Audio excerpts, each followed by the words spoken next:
अस्सलाम वालेकुम वरहमतुल्लाहि वबरकातुहू। न्यू एजुकेशन पॉलिसी पार्लियामेंट में पास की गई है। इस पर ज़ोरदार बहस जारी है।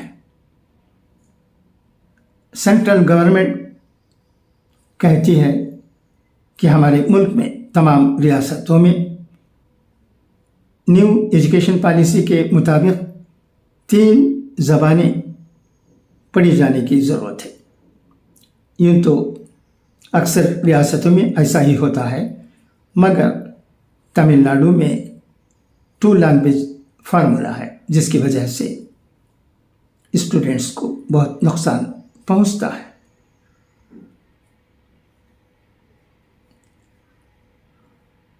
उनका कहना है, मेरा मतलब यूनियन गवर्नमेंट का, कि एक और लैंग्वेज सीख जाने से क्या तलबा व तालिबात को फ़ायदा नहीं होगा? क्यों तमिलनाडु हुकूमत एडमेंट है? ये सवाल है।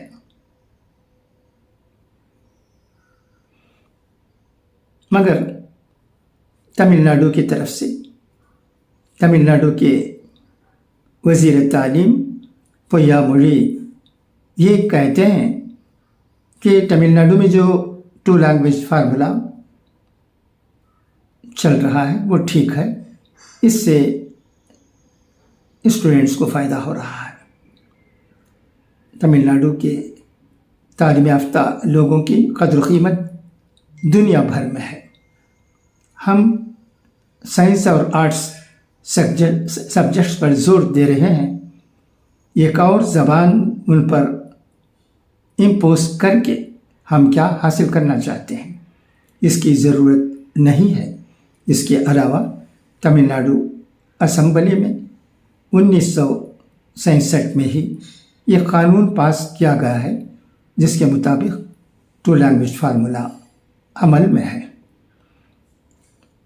ज़ोरदार बहसें हो रही हैं, बहुत सी तीखी बातें भी हो रही हैं।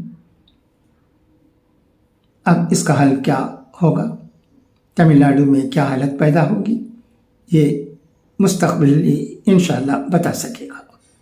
मगर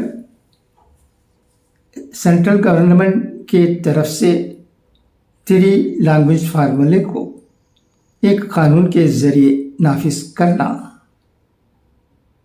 क्या इस बात का सबूत है कि वो हिंदी इम्पोज करना चाहते हैं? ऐसा तो नहीं कहा जा सकता। और इसके अलावा ये बातें भी कही जा रही हैं कि हमारे पास कोई और ज़बान सिखाने के लिए टीचरें मौजूद नहीं हैं।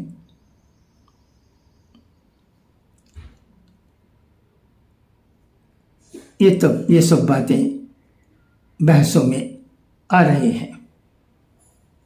आप इस सिलसिले में क्या समझते हैं?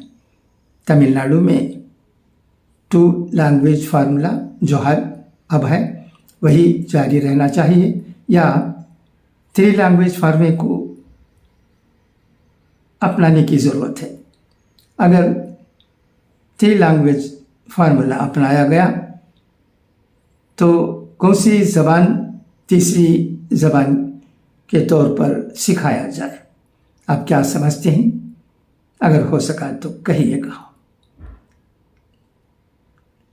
ये बहस जोरों पर है, जारी है। सेंट्रल गवर्नमेंट की तरफ से एजुकेशन मिनिस्टर प्रधान की तरफ से यह खत भी तमिलनाडु के वज़ीर आला मुका स्टालिन को लिखा गया है। उसमें भी उन्होंने 3 लैंग्वेज फार्मूला की ज़रूरत पर जोर दिया है।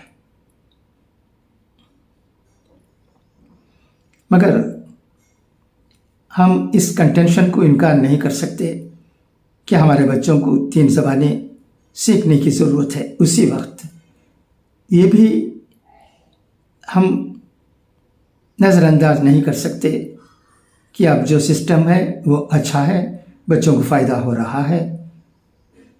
اور سائنس اور آرٹس سبجیکٹ میں ان کا دھیان جاتا ہے، وہ اچھی طرح وہ اسباق پڑھتے ہیں، کامیاب ہوتے ہیں، اور ان کا نام اور ہمارے ملک کا نام و شہرت دنیا بھر میں ہو رہا ہے۔ یہ بھی ایک سچائی ہے جسے ہم کسی بھی طرح انکار نہیں کر سکتے۔ اسی وقت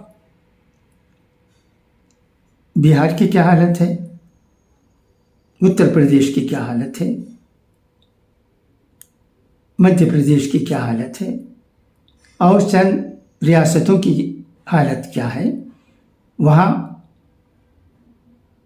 آرٹس اینڈ سائنس سبجیکٹس میں بچے کس طرح کامیاب ہوتے ہیں، اور اس کے بعد جب انجینئرنگ کالج میں جاتے ہیں یا میڈیکل کالج میں جاتے ہیں تو ان کی کیا حالت ہوتی ہے۔